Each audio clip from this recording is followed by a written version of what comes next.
తెలంగాణ రాష్ట్రంలో స్థానిక ఎలక్షన్స్ పెట్టకుండా కేంద్ర ప్రభుత్వ నిధులతోనే హడావిడి చూస్తున్న Congress party NREGS works central government ఇస్తుంటే ఇక్కడ స్టేట్ మన తెలంగాణ రాష్ట్రంలో కాంగ్రెస్ పార్టీ నాయకులు మంత్రులు మేమిచ్చినట్టు చెప్పి హడావిడి చేసుకుంటూ పబ్బం గడుతుర్రు.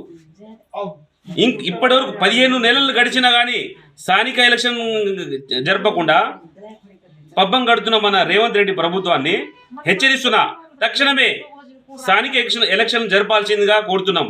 అలాగే మా మోతె మండలంలో ఎన్ఆర్ఈజీఎస్ వర్క్స్ 1,45,00,000 రూపాయలు సెంట్రల్ గవర్నమెంట్ నరేంద్ర మోడీ గారి ప్రభుత్వం మంజూరు చేస్తే మోతె మండలంలో 29 గ్రామ పంచాయతీకి ఒక్క గ్రామ పంచాయతీకి 5 లక్షల రూపాయల చొప్పున కేటాయిస్తే ఈరోజు ఉత్తమ్ కుమార్ రెడ్డి గారు ఉత్తమ్ పద్మావతి ఇచ్చినట్టు ఇక్కడ స్థానిక కాంగ్రెస్ పార్టీ నాయకులు హడావిడి చేస్తున్నారు.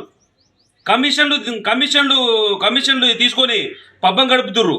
ఒక కొట్ట సెంట్రల్ గవర్నమెంట్ ఫండ్ కొట్ట ఓపెన్ చేయడానికి పోతే 5%, ఒక సీసీ రోడ్డుకి 5% రూపీస్ కమిషన్ తీసుకుంటూ పబ్బం గడిపి తెలంగాణ రాష్ట్రానికి ఇలాగే మన మోతె మండల ప్రజలకు మోసం చేస్తున్న కాంగ్రెస్ పార్టీ నాయకులకు హెచ్చరిస్తున్న, రాబోయే రోజులు మాది భారతీయ జనతా పార్టీ రాబోయే 2028